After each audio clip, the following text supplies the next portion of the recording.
Magandang gabi kaibigan, kamusta? At maligayang pagdating sa Pampatulog Stories. Bago tayo magsimula, shoutout sa ating mga avid listener, kabilang sina Ana Mermehoge from Kuwait, Larigan Gerunda from Cebu, Sheng Sam from Riyadh, Maria Flor Blanake, at sa iba pang sumusubaybay sa ating mga kwento. Maraming salamat sa inyong suporta. Kung ikaw ay pagod, kung mabigat ang isip mo ngayong gabi, o kung gusto mo lang samahan ng isang tahimik na kwento, huminga ka muna ng malalim. Ngayong gabi, dadalhin kita sa isang baryo, sa isang gabing may banayad na hangin, at sa bisperas ng pista na puno ng maliliit na sandaling madaling makaligtaan. Ito ang kwento ni Namara at Jojo, dalawang kabataang tahimik lang na nagmamasid, habang ang buong baryo ay dahan-dahang nagigising sa paghahanda. Walang sigawan dito, walang pagmamadali, tanging mga tunog ng tadtaran, amoy ng nilulutong kakanin, at ang marahang musika ng isang baryong marunong maghintay. Kaya kung handa ka ng magpahinga, marahan mong ipikit ang iyong mga mata, hayaan mong bumagal ang iyong paghinga, at sabayan mo ako sa bisperas ng pista sa baryo. Mabagal ang gising ng baryo ng umagang iyon. Parang ang hangin mismo ay naguunat pa ng mga bisig. Sa pagitan ng mga dahon ng mangga, sumisilip ang mahinang liwanag ng araw. Hindi pa matapang, hindi pa mainit. Sapat lang para ipaalam na isa na namang araw ang dumarating. At sa baryong iyon, iba ang pakiramdam ng umagang ito. May kakaibang pananahimik na may kasamang bahagyang pananabik. Bisperas na kasi ng pista. Sa isang maliit na bahay na may kupas na asul na dingding, dahan-dahang nagmulat ng mata si Mara. Hindi siya nagmamadali. Hindi rin naman kailangang magmadali. Huminga siya ng malalim. Amoy niya ang malamig na umaga, ang bahagyang usok mula sa mga kusinang nagsisimula palang magliyab. Marahan siyang bumangon. Sa labas ng bintana, gumagalaw ang mga dahon sa banayad na ihip ng hangin. Parang may ibinubulong ang umaga. Sandaling nakinig si Mara. Tahimik, pero hindi ganap. Sa malayo, may maririnig na mahinang kalansing ng kawali. May kahul ng aso na tila inaantok pa. At paminsan-minsay ang mahinang tawag ng tandang na nahuhuli sa oras. Ngumiti siya ng kaunti. Iba na talaga. Mahina niyang bulong. Alam na alam niya ang tunog ng baryo. Kapag bisperas na ng pista, unti-unti itong nagigising. Parang taong dahan-dahang bumabangon mula sa mahimbing na tulog. Nagbihis si Mara ng simpleng damit at lumabas ng bahay. Paglabas niya sa kalsadang lupa, sinalubong siya ng malamig na simoy. May mga kapitbahay ng gising. May nagwawalis sa bakuran. May nagbubuhos ng tubig sa harap ng bahay. May mga batang nakatayo lang sa may kanto, tila nag-aabang kung kailan tuluyang bubuhos ang saya ng araw. At doon, sa ilalim ng punong akasya, sa may dulo ng daan, nakita niya si Jojo. Nakasandal ito sa lumang bakod na kahoy. Hawak ang isang pirasong patpat na idinidikit sa lupa. Parang kanina pa naghihintay. Lumapit si Mara. Mabagal ang hakbang. Ang aga mo, mahina niyang sabi. Tumingala si Jojo at agad na sumilay ang pamilyar nitong ngiti. Iyong ngiting hindi maingay, pero nakakahawa. Mas maaga ka. Biro niya, sabay tuwid ng tayo. Sandaling katahimikan ang namagitan sa kanila. Hindi iyon ilang sanay na sila sa ganong katahimikan, iyong hindi kailangang punuin ng salita. Sa itaas nila, dahan-dahang gumagalaw ang mga dahon ng akasya. Sa malayo, may bagong tunog na sumingit sa umaga. Tok, tok, tok. Pareho silang napalingon. Mula iyon sa gawing mga bahay sa kabilang purok. Ang unang mga tunog ng paghahanda, napangiti si Jojo. Nagsisimula na. Mahina niyang sabi. Hindi sumagot si Mara. Pero sa loob-loob niya, naramdaman niya rin iyon. Ang unti-unting pagbilis ng tibok ng baryo. Naglakad sila ng magkatabi sa makitid na daan. Habang sumusulong ang umaga, mas dumarami ang maliliit na tunog sa paligid. May nagbubuhat ng upuan, may nagtatawa ng mga nanay sa may poso. May batang tumatakbo ng walang tsinelas. Tila may hinahabol na hangin. Ang baryo ay hindi pa maingay, pero hindi na rin ito tulog. Huminto sandali si Mara. Huminga siya ng malalim. Ang hangin ay may halo ng ibang amoy ngayon, hindi lang hamog ng umaga. May bahagyang samyo ng ginisang bawang na sumasabay sa simoy. Napatingin siya kay Jojo. Amoy mo? Bulong niya. Tumango si Jojo. Oo, sagot niya. Halos pabulong din. At sa simpleng sandaling iyon, pareho nilang alam, ang bisperas ng pista ay tuluyan ng nagsisimula at ang baryo ay unti-unti nang nagigising. Marahan silang nagpatuloy sa paglalakad, papunta sa pinanggagalingan ng mga tunog at amoy na iyon, papunta sa pusod ng paghahanda, papunta sa kusina ng baryo. Mas mainit ang hangin sa likod ng bahay ni Aling Nena at mas buhay ang tunog. Paglapit pa lang ni Mara at Jojo, sinalubong na sila ng pamilyar na ritmo. Tok, tok, tok, tok. Ang tuloy-tuloy na tunog ng tadtaran, may kasabay itong samyo, makapal, mabango, at nakagigising. Ginisang rekado. Napapikit sandali si Mara habang humihinga. Ang amoy ng bawang, sibuyas, at kamatis na pinapainit sa kawali ay parang yakap ng alaala. Ganito taon-taon, ganito tuwing bisperas.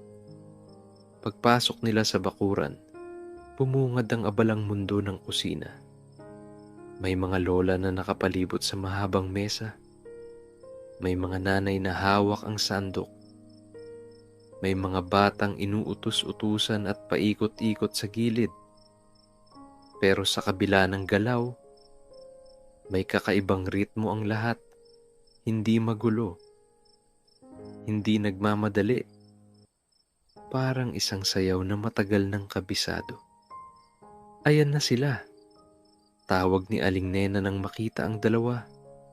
Ngumiti si Mara at Jojo at agad na lumapit. Sa isang sulok ng bakuran, maingat na inihahanda ang pakatay. Hindi iyon marahas. Tahimik. May paggalang.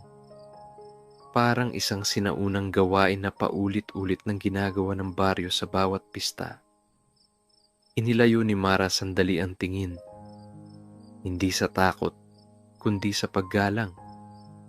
Ganito talaga ang simula ng handaan. Ganito nagsisimula ang pagsasalo. Sa kabilang banda naman ng bakuran, mas matamis ang mundo. Doon ginagawa ang mga kakanin. May nakasalang na malalaking kawa. Dahan-dahang hinahalo ng matatandang kamay ang malapot na kalamay. Ikot, hinto, hinga, ikot ulit. May mga dahon ng saging, na nakahilera para sa suman. May nagbabantay sa bibingkang, unti-unting umiinit sa ibabaw ng baga. Lumapit si Jojo at marahang sumilip. Ang dami na pala, bulong niya. Ngumiti si Aling Nena. Bisperas na sagot niya. Ibinigay niya kay Mara ang isang sandok. Halika nga, ikaw muna rito. Maingat na hinawakan ni Mara ang sandok at nagsimulang maghalo. Mabigat, malapot, pero may kakaibang aliw sa paulit-ulit na galaw. Ikot, hinga, ikot. Sa kabilang mesa naman, inihahanda na ang mga lutong bahay. May mangkok ng hamonado na dahan-dahang tinitimplahan. May kaserola ng menudo na inaayos ang hiwa. At sa pinakagitna, maingat na minamarinate ang para sa litson, amoy toyo, bawang, paminta, at kung ano pang lihim na timpla ng baryo. Lumapit si Jojo at tumulong sa pag-aayos ng mga dahon ng saging. Pagod ka na? Mahina niyang tanong kay Mara. Umiling si Mara, may maliit na ngiti. Hindi pa, sagot niya.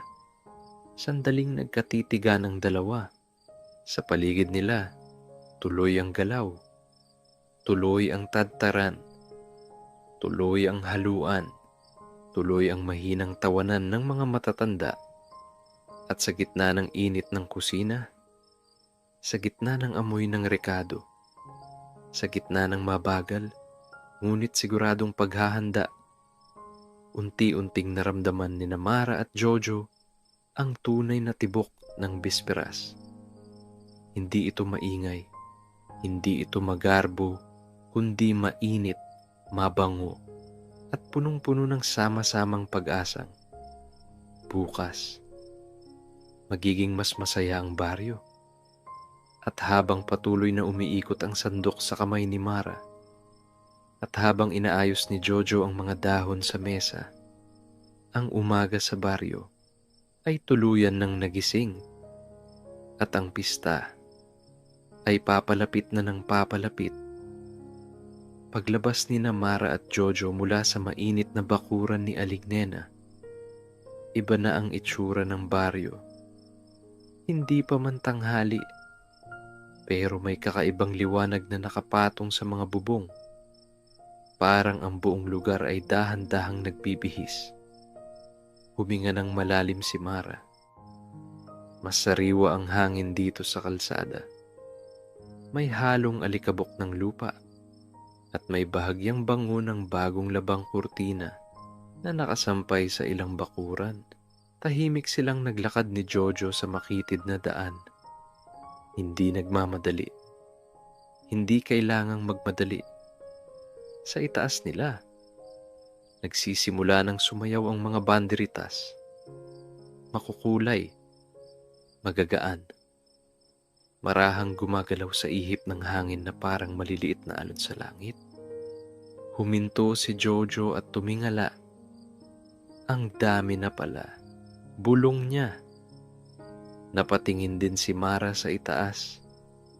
Ang pula, asul, dilaw, at berdeng tatsulok ay magkakadugtong na parang makukulay na buntot ng saranggula na tumatawid sa buong kalsada.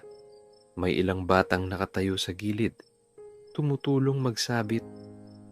Ang isa ay nakatuntong sa silya. Ang isa na may hawak ang tali. Mahigpit ang kapit. Dahan lang. Tawag ng isang matanda. May kasamang mahinang tawanan. Hindi magulo. Hindi maingay. Parang lahat ay marunong sa tamang bagal ng araw na ito. Nagpatuloy sa paglalakad sina Mara at Jojo. Sa bawat purok na madaanan nila, may bagong pagbabago. Sa bungad ng susunod na kanto, bumungad sa kanila ang isang bagong tayong arko, gawa sa kawayan. May palamuti ng dahon ng niyog na tinirintas. May nakasabit na karatulang may nakasulat na maligayang pista. Napahinto si Mara. Marahan niyang hinaplos ang gilid ng kawayan. Magaspang pero matibay. Bawat taon, mahina niyang sabi, parang mas gumaganda. Tumango si Jojo. May ilang kalalakihan sa gilid na abala pa sa pagtali ng huling dekorasyon. May hawak na martilyo ang isa. Ang isa na may nag-aabot ng pako. Tok, tok. Mahina lang ang tunog. Parang ayaw gambalain ng hangin. Nagpatuloy ulit ang dalawa habang papalalim ang lakad nila sa baryo. Mas kapansin-pansin ang linis bahay sa bawat tahanan. May mga nanay na nagwawalis sa bakuran. May nagbubuhos ng tubig sa kalsada para mawala ang alikabok. May batang pinupunasan ng bintana gamit ang lumang basahan. Sa isang bahay na kanilang nadaanan, nakabukas ang malapad na bintana. Sa loob, may inilalabas na pinakamagagandang kurtina. Makapal, may burda sa gilid. Marahang isinabit iyon ng isang matandang babae. Huminto sandali si Mara. Pinagmasdan niya ang kurtina habang gumagalaw iyon sa hangin. Parang dahan-dahang paghinga. Sa mesa naman malapit sa bintana, nakahilera ang mga pinggan. Mapuputi, makikinang. Halatang inilabas lang tuwing may espesyal na okasyon. Napangiti si Jojo.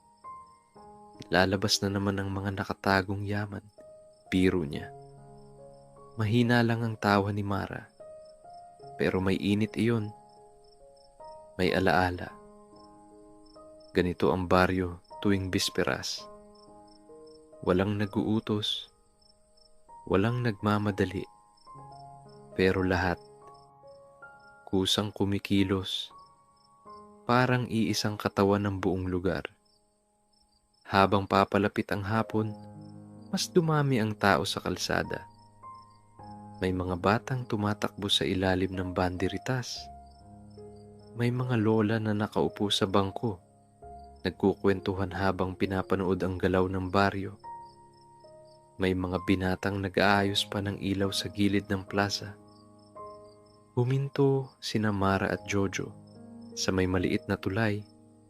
Sa ibaba, mabagal ang agos ng tubig. Sa itaas, patuloy ang sayaw ng mga banderitas. Huminga ng malalim si Mara. Iba talaga kapag bisperas. Bulong niya. Tumango si Jojo. Hindi na niya kailangang magsalita. Sa paligid nila, ang baryo ay tuluyan ng nagbibihis. At sa bawat banderitas na gumagalaw, sa bawat kurtinang isinasabit, sa bawat pintong nililinis, unti-unting nabubuo ang pakiramdam na malapit na ang pista. At kasabay ng paglalambot ng liwanag ng araw, ang baryo ay naghahanda na rin para sa isang mas tahimik, mas taimtim na gabi. Papalubog na ang araw nang magsimulang tumahimik ang ilang bahagi ng baryo. Hindi dahil tapos na ang galaw, kundi dahil may ibang paghahandang nagsisimula. Sa malayo, dahan-dahang umalingaw-ngaw ang kampana ng simbahan. Dong, dong, dong. Mahina, malalim, parang paanyaya. Napatingin si Mara sa direksyon ng simbahan. Oras na. Bulong niya. Nasa tabi niya si Jojo. Tahimik din. Wala nang biro. Wala nang ingay. May kakaibang lambot ang hangin habang nagsisimulang maglakad ang mga tao papunta sa simbahan. May mga pamilyang magkakasama. May matatandang dahan-dahan ng hakbang. May mga batang nakahawak sa kamay ng kanilang mga magulang. Sumabay sina Mara at Jojo sa agos. Ang langit ay kulay kahel na ngayon, papunta sa lila. Sa bawat hakbang nila, parang unti-unting humuhupa ang ingay ng araw. Pagdating sa bakuran ng simbahan, naroon na ang maraming tao, pero hindi magulo, hindi maingay. May mahinhin na paggalaw, parang alon na marunong maghinay-hinay. Sa loob ng simbahan nagsimula na ang huling nobena. May mga kandilang nakasindi sa harap. Ang liwanag nito ay marahan lang, sapat para magbigay ng init sa mata. Umupo sina Mara at Jojo sa bandang likuran. Sandaling pumikit si Mara. Huminga siya ng malalim. Ang hangin sa loob ng simbahan ay may halong amoy ng kandila, kahoy at lumang dasal. Sa harap, sabay-sabay na bumigkas ang mga tao. Mahina, maindayog, paulit-ulit. Parang alon na dumarampi sa pampang. Hindi nagmamadali ang oras. Sa bawat dasal, sa bawat paghinga, sa bawat mahinang tugon ng mga tao, unti-unting lumalalim ang gabi. Sumulyap si Mara kay Jojo. Tahimik itong nakayuko. May kakaibang kapayapaan sa mukha nito. Hindi niya alam kung bakit, pero gumaan ang pakiramdam niya. Parang sa gitna ng lahat ng paghahanda, ingay, at galaw ng araw, ito ang sandaling humihinga ang baryo. Matapos ang novena, nagsimula ang bisperas na misa. Mas solemn, mas marahan, mas malalim ang katahimikan sa loob. Ang tinig ng pari ay banayad. Parang kinakausap ang gabi. May mga kandilang mas lalong nagningning. May mga matang nakapikit. May mga pusong tahimik na nagpapasalamat. Huminga ng malalim si Mara. Sa tabi niya, marahan ding huminga si Jojo. Sa labas, ang baryo ay patuloy na kumikilos. Pero dito sa loob ng simbahan, may sandaling pahinga ang mundo. At habang unti-unting dumidilim ang langit sa labas, habang ang huling dasal ay marahang lumulutang sa hangin, ang baryo ay handa na. Handa na sa mas maliwanag na gabi. Handa na sa kasiyahang darating. Handa na sa mismong bisperas ng pista. Paglabas ni Mara at Jojo mula sa simbahan, iba na ang gabi. Hindi na ito ang tahimik na dapit hapon. Ang baryo ay parang marahang nagising muli. Ngunit sa pagkakataong ito, may kasamang musika sa malayo. Mahina muna. Halos bulong, taa, tara, taa. Napahinto si Jojo. Naririnig mo? Mahina niyang tanong. Tumango si Mara. Oo, dumarating na ang serenata ng banda. Naglakad sila palabas ng bakuran ng simbahan. At sa bawat hakbang, mas lumilinaw ang tugtog, mas buo, mas mainit. Hindi ito maingay na ingay. Ito yung musika na dumadampi lang sa gabi, parang hangin na may dalang alaala. Sa kalsada, may mga taong unti-unting lumalabas ng bahay. May mga batang tumatakbo papunta sa direksyon ng tunog. May matatandang nakangiti habang nakatayo sa may pintuan. May mga nanay na nagpupunas pa ng kamay sa apron habang nakikinig. At pagkatapos, lumiko ang banda sa kanto. Bumungad ang mga musikero. Makikinang ang kanilang mga instrumentong tansong nahahagip ng ilaw ng poste. May trompeta, may trombone, May tambol na marahang sinusundan ng kumpas ng gabi. Ta, tara, taa. Hindi mabilis, hindi rin mabagal. Sakto lang, parang tibok ng pusong kampante. Napangiti si Mara tuwing bisperas. Bulong niya. Tumango si Jojo. Hindi nawawala. Huminto ang banda sa tapat ng simbahan. Doon sila unang tumugtog ng buo. Umupo ang ilang tao sa bangko sa gilid. May mga batang nakapamewang habang nakikinig. May mga matatandang marahang sumasabay ang ulo sa kumpas. Ang hangin ay puno ng musika. Mainit, pero banayad. Pagkaraan ng ilang tugtog, muling kumilos ang banda. Umiikot sa baryo. Sumabay ang mga tao. Hindi siksikan, hindi magulo. Parang mahabang prosesyon na may kasamang himig. Naglakad sina Mara at Jojo sa gilid ng kalsada habang dumaraan ang banda sa mga bahay. Sa bawat tapat, may mga ilaw na nakasindi. May mga pamilyang kumakaway. May mga batang pumapalakpak. May isang matandang lalaki na marahang sumaludo sa banda. Napansin iyon ni Mara. Ngumiti siya.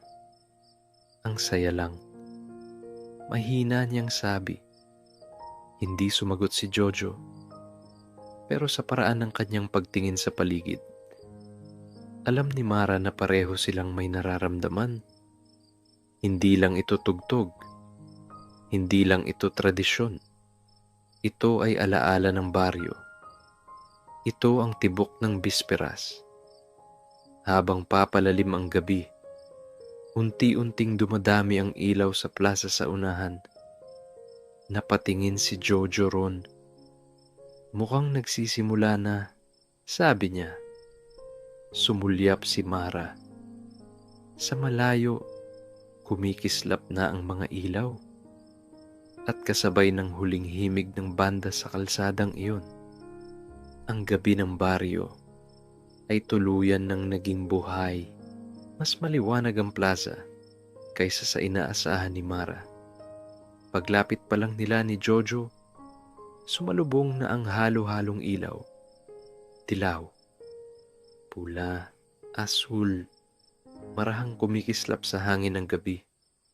Pero kahit makulay, hindi ito nakasilaw. Parang mga bituing bumabalang saglit sa baryo. Sa gitna ng plaza, naroon ang mga brass band. 2. Nagtapat. Ang serenata ng banda ay mas masigla ngayon. Pero hindi magulo. Parang magkausap ang dalawang himig. May sumasabay na mahinang palakpakan mula sa mga nanunood. Huminto sina Mara at Jojo sa gilid. Sandaling nakinig. Sandaling nagmasid. Sa kabilang bahagi ng plaza, may maliit na entablado. Naroon ang amateur singing contest.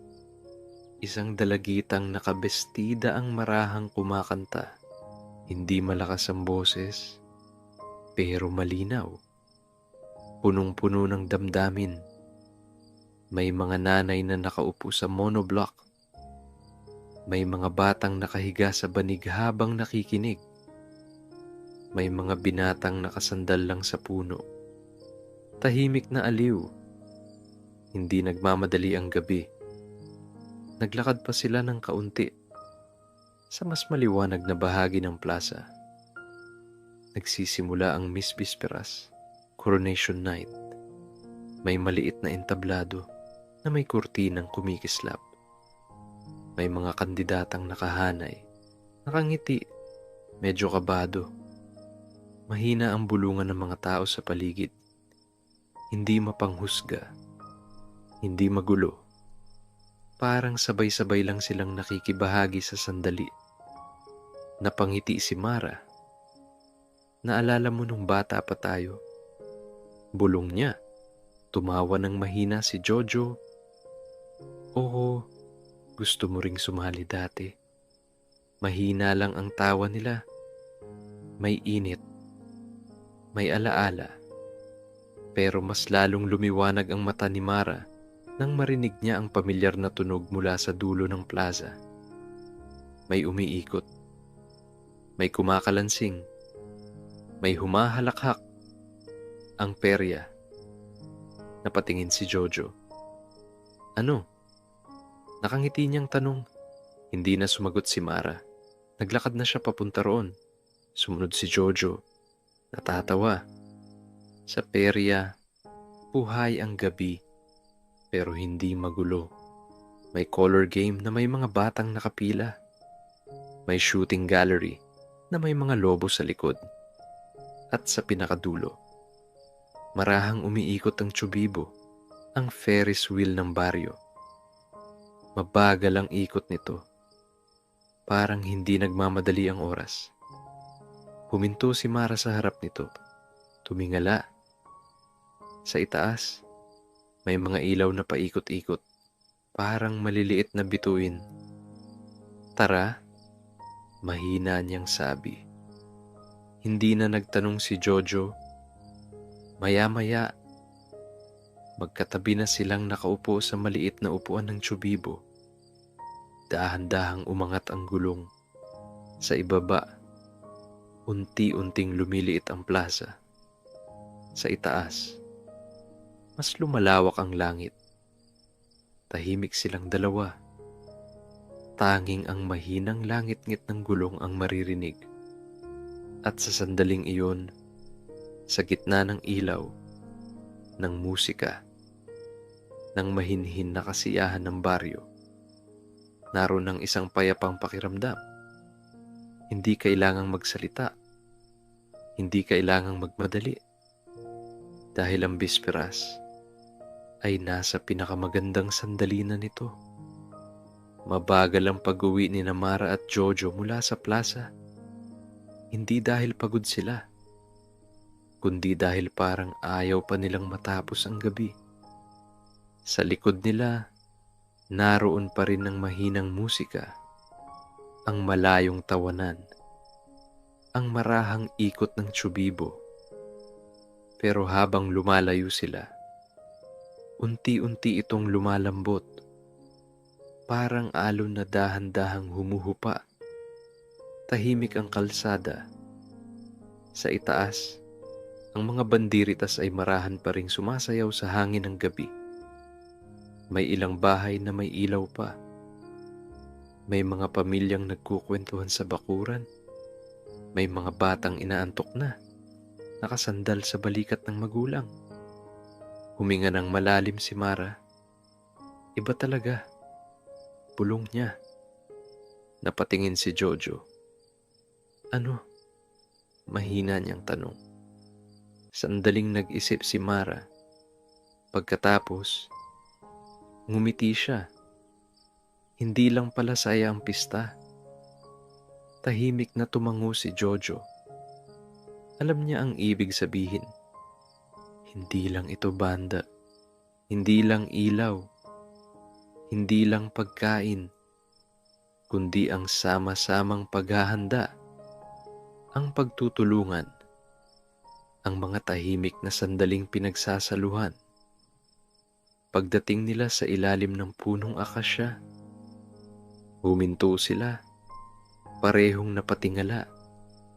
Tahimik ang langit, malawak, payapa, at sa malayong bahagi ng baryo, may natitira pang mahinang tugtog. Ngumiti si Mara. Bukas na ang pista, bulong niya. Oo, sagot ni Jojo. At sa gabing iyon, habang ang baryo ay unti-unting hinihigop ng katahimikan, habang ang hangin ay lumalamig, habang ang mga ilaw ay isa-isang namamatay, ang tunay na diwa ng pista ay nanatili. Hindi sa ingay, hindi sa liwanag, kundi sa mga pusong sabay-sabay na natutong maghintay, magpasalamat, at magpahinga. At marahang niyakap ng gabi ang baryo, handa para sa umagang darating. At doon, sa ilalim ng tahimik na langit, unti-unting humimbing ang baryo. Ang mga ilaw ay isa-isang namatay. Ang musika ay naging bulong. At ang hangin ay muling lumamig. Kung nakarating ka hanggang dito, maraming salamat sa pagsabay sa tahimik na gabing ito. Kung ikaw ay inaantok na, hayaan mo nang dalhin ka ng katahimikan sa mahimbing na tulog. At kung nagustuhan mo ang ganitong mga kuwentong pampahinga, maaari mong balikan ang susunod nating gabi. Dito lang, sa parehong tahimik na lugar. Ngayon, ipikit mo na ang iyong mga mata. Huminga ng marahan at hayaang yakapin ka ng gabi. Magandang gabi at matamis na panaginip.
you.